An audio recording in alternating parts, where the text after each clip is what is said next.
Senua finds a unique courage to keep pushing forwards on her quest, no matter what. She sees the world differently to those around her and faces challenges others would avoid. When driven so strongly by one powerful purpose, she will do anything to rid the world of the darkness. This is her life's mission, and she will not stop until she fulfills her quest.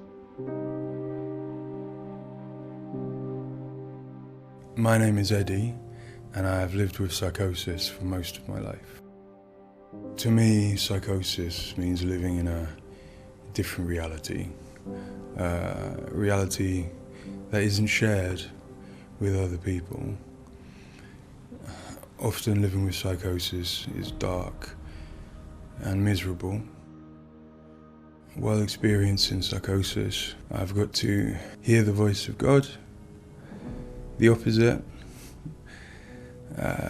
seen and spoken with angels, and been to hell itself. Recovery college and peer support really did turn my life around. I thought I would never get better, and yet here I am.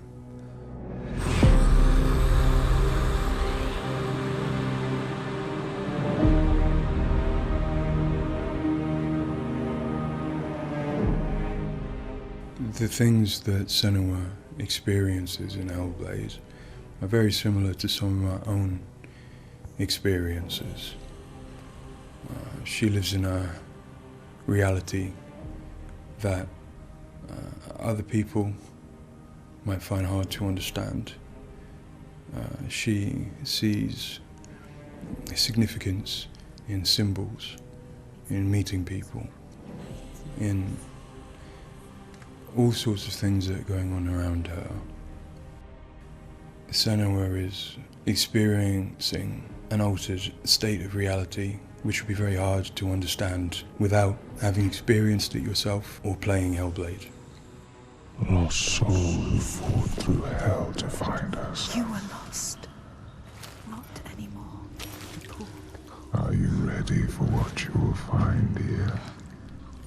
It's difficult saying that it's an illness, that it's not real.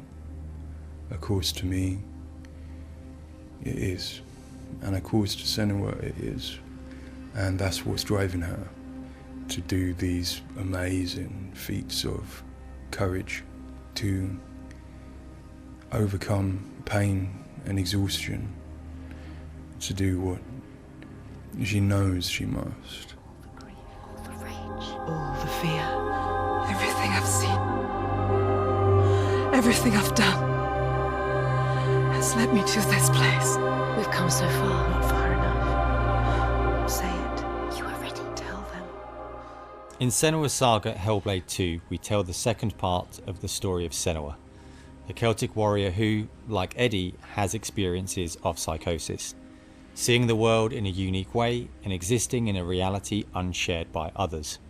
At a surface level, this manifests for Senua in seeing things that others don't, hearing things that others don't, and having unique beliefs about the world.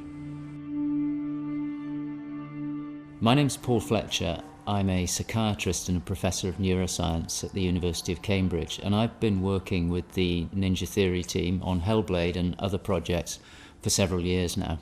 I am a clinical doctor, but have also added research and teaching to my role. And in all three areas, I'm especially interested in the human brain and how it strives to make sense of the world, which is complex and changing all the time. The lake, like a mirror. You can see the reflection. Senua, like many people, experiences psychosis. Now, psychosis is not a diagnosis, although it is associated with a number of medical and psychiatric conditions. But ultimately, it's a loose description of a shift in one's experience of reality. What are you doing? Screams of the dead. There's something here. They are not. I need to find out what it is. They are. A person with psychosis might experience changes in their perceptions and their beliefs. For example, they might see or hear things that other people can't. and they might come to believe things that are quite uncharacteristic for them. For example, they might feel that somebody, perhaps somebody even very close to them, is intent on trying to harm them. Now, it's very important to remember that this is not just a vague feeling or an imagination. To the person, it feels like their reality, just as everything around me feels like my reality to me.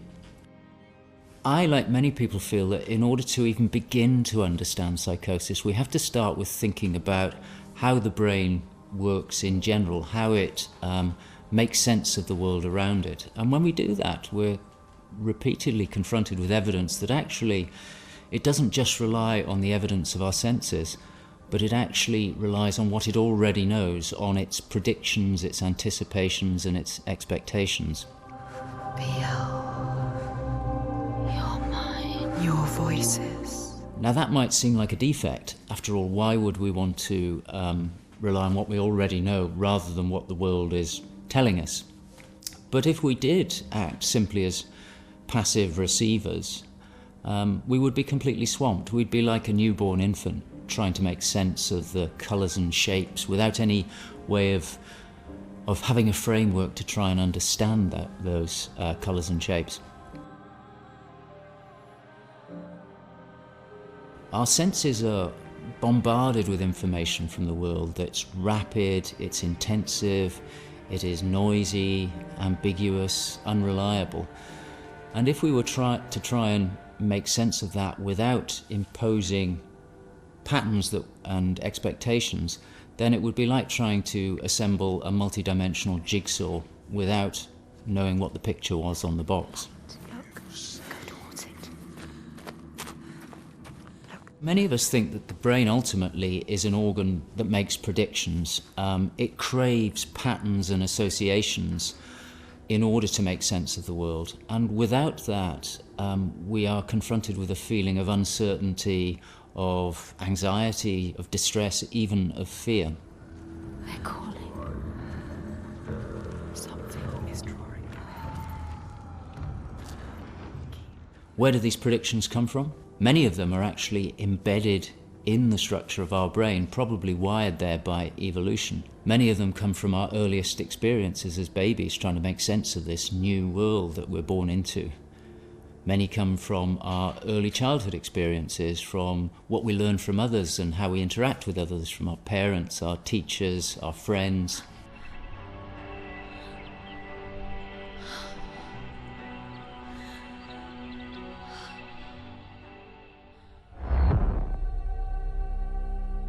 We all have a feeling that we're directly in contact with an objective reality, but it's probably the case that what we experience as our constructed model of the world is a blend of the evidence of our senses, but also what we are predicting or expecting from the world.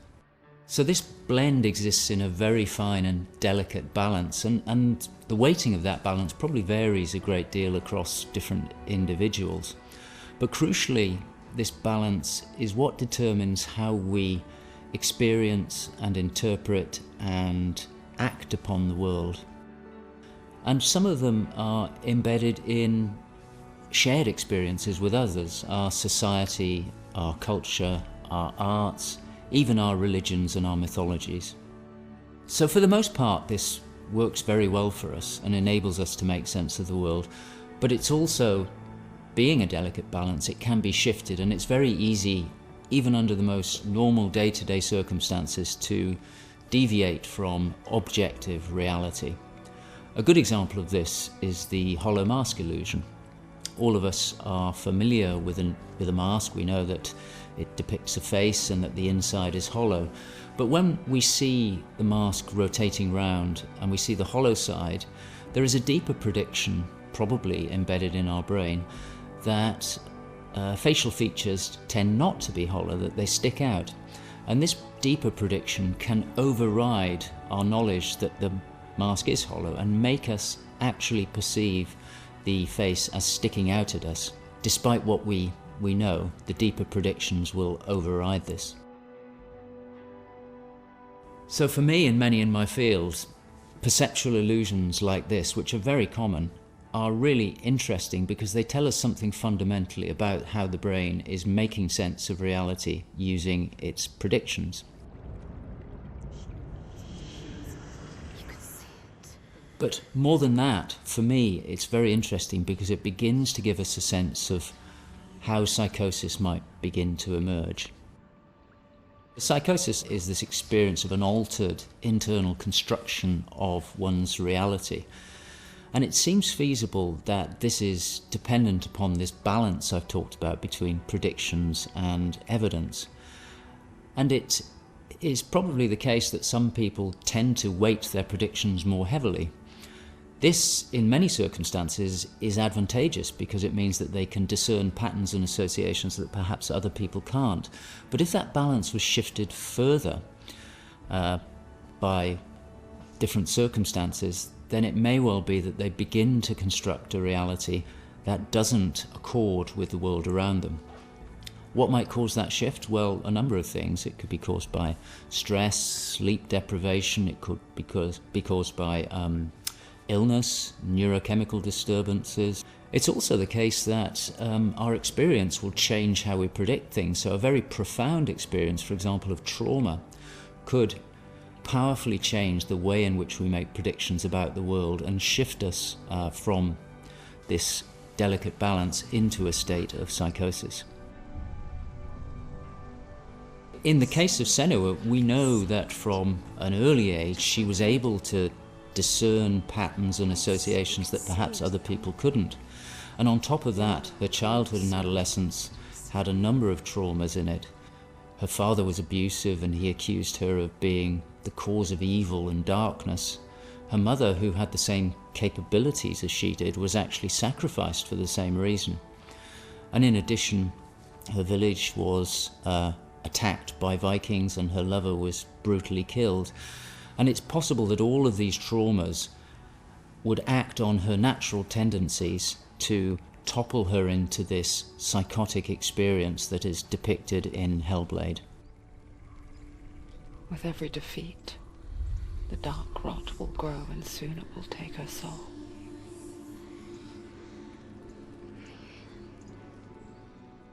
In Hellblade Senua's Sacrifice, we find Senua discovering and understanding her experiences.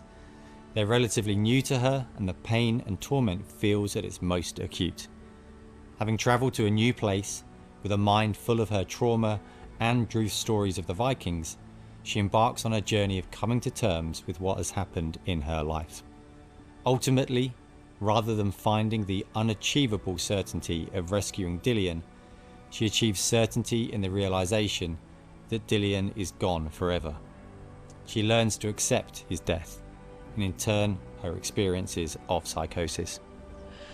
Even in darkness, the wonder and the beauty of this world never leaves us. It is always there, waiting to... In Senua's Saga, we find Senua at a different place on her physical and mental journey. Empowered with the sense that she has overcome her own darkness, she's now compelled to follow a new quest, to save her people from that same darkness. You smell their fear. He's here. Death is coming. Look at the bones. Death is coming. Look at the bones. That's going to be you. That's going to be everyone.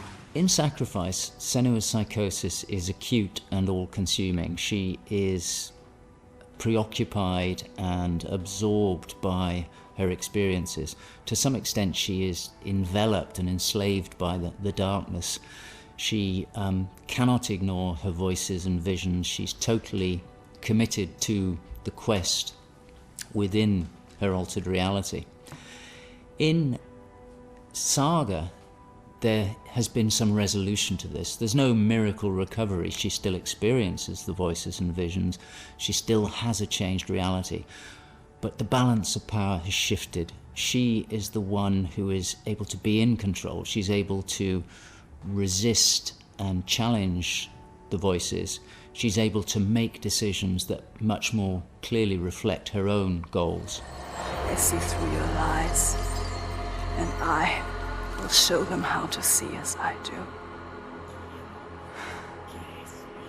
I will not appease your gods. I will destroy them.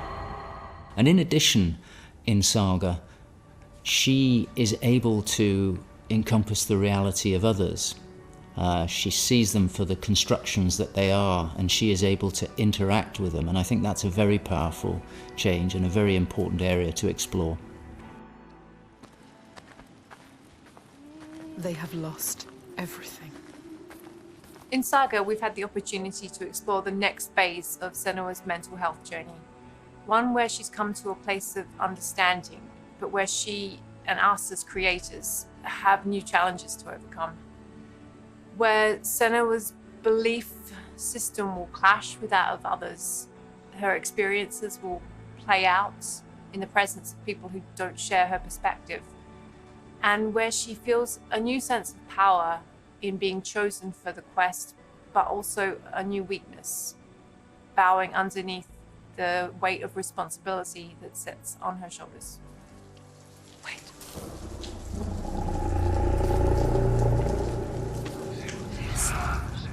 In Saga, we have once again utilized binaural audio to bring Senua's voices to life. Her furies still travel with her, but their tone has changed this time. She continues to be haunted by her father, and she starts to feel the audio presence of Icelandic myth infecting her mind. That scream, that voice. Something dark, Senua. You need to go up there. Don't let them see you coming. You need to find out. Don't let the monsters find you. You can do this, Senua. To hear the world as Senua does, we spend time with people with lived experiences of psychosis, and also with Paul Fletcher. This made a strong basis of what it is to hear voices, what they say, how they sound, how they change or react to external stimulus.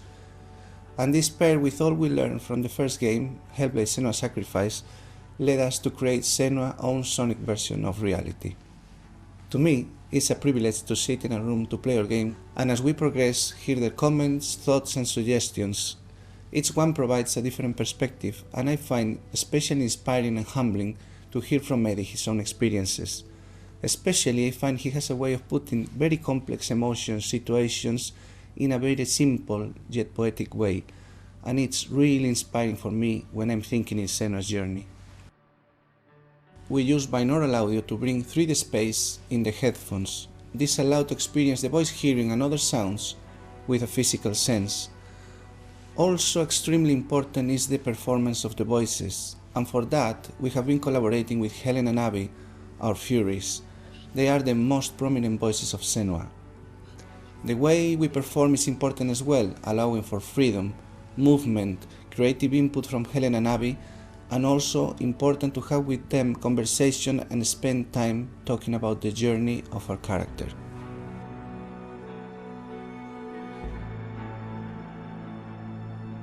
There is a lot of time gone into experimentation, so every sound in the game is connected in some way with the emotion that Senua is experiencing as she travels through Iceland, from the sounds of the nature to some of the musical moments. What's a sign? Beyond of its uniqueness or not, I find that for me, something extremely important is to create a connection beyond the game.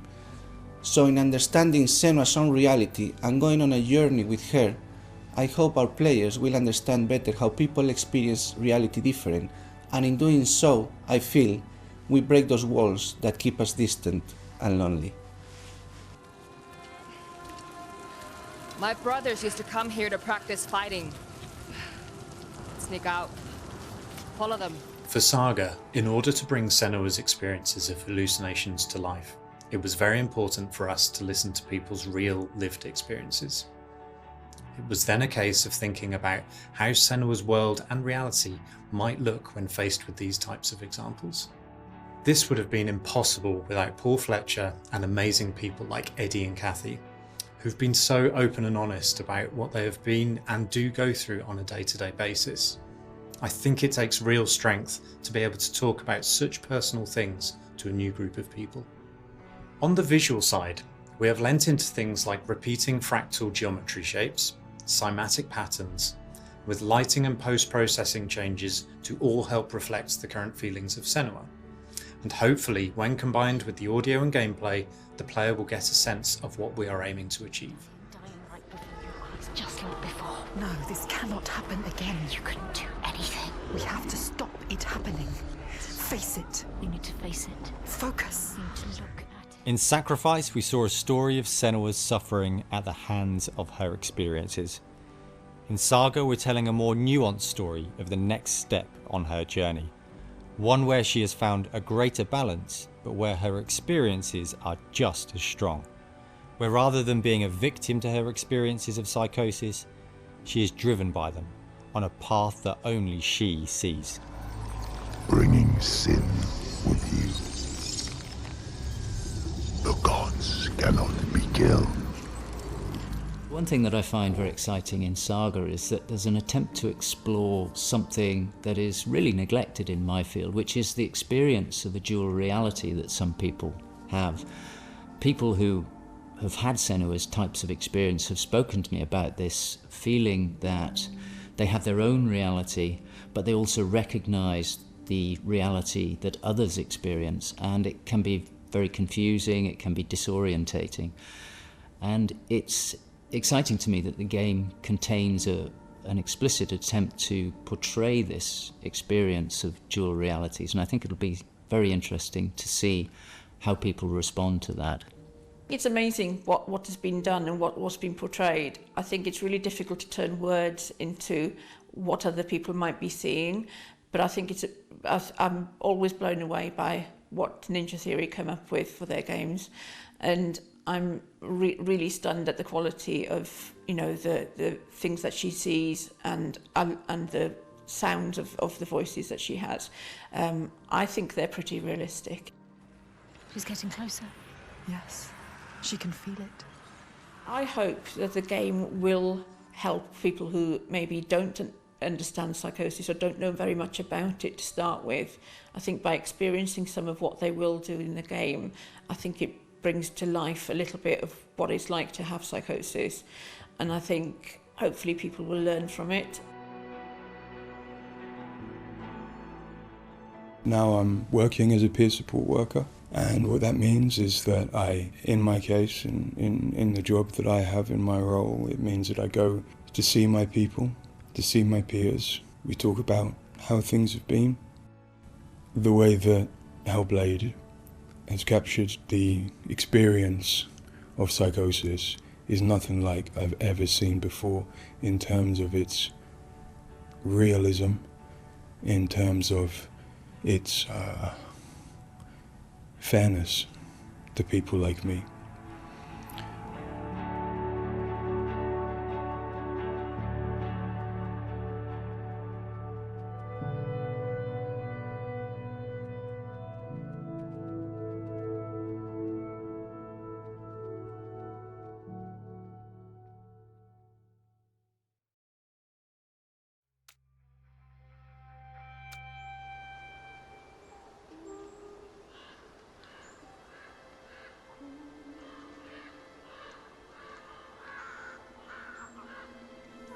Senua, the outcast who became a warrior, who faced her demons and challenged the gods for her lover's soul, has accepted the voices, the furies, as part of herself.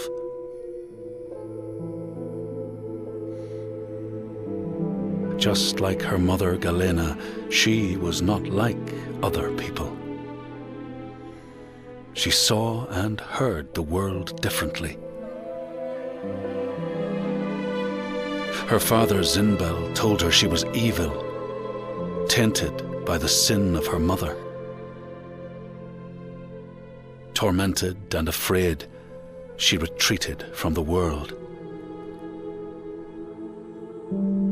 Until love broke through like the rays of a new dawn.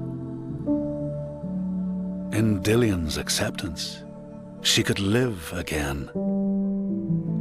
He gave light to her mind and freed a warrior from her body.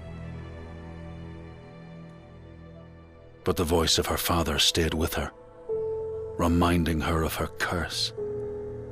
And when the plague came to her land, the people blamed Senua. she took her darkness with her, banishing herself to the wilds. So she was not there when the Northmen massacred her people and sacrificed Dilian to the god of hell. Senua's torment was so deep that the world around her fell away.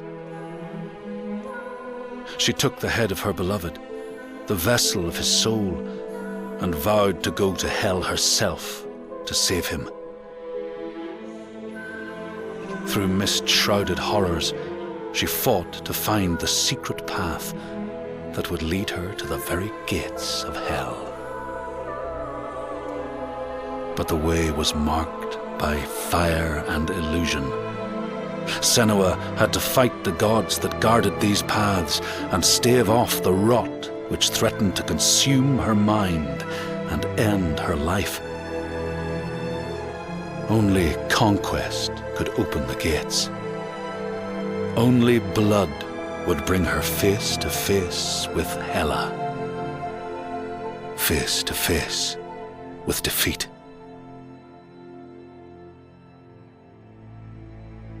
Once again, Senua was engulfed in darkness, lost in a maze of misery and confusion, until Dilian's voice led her to the promise of victory. A sword that could kill a god. To win the sword, Senua would drown in her darkest memories, pulling at the shards lodged in flesh, mind, and soul.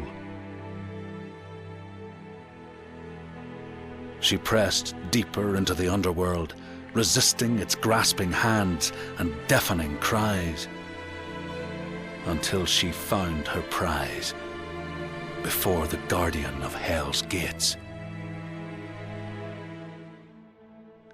Senua released her rage, a fury that could not be stopped, not by savage jaws, not by waves of warriors, not by the pull of death itself. In defeat and desperation, Senua begged for her beloved's release. But a sacrifice must be made, and burdens cast away. Senua's fate was never in the hands of the gods, but in her own.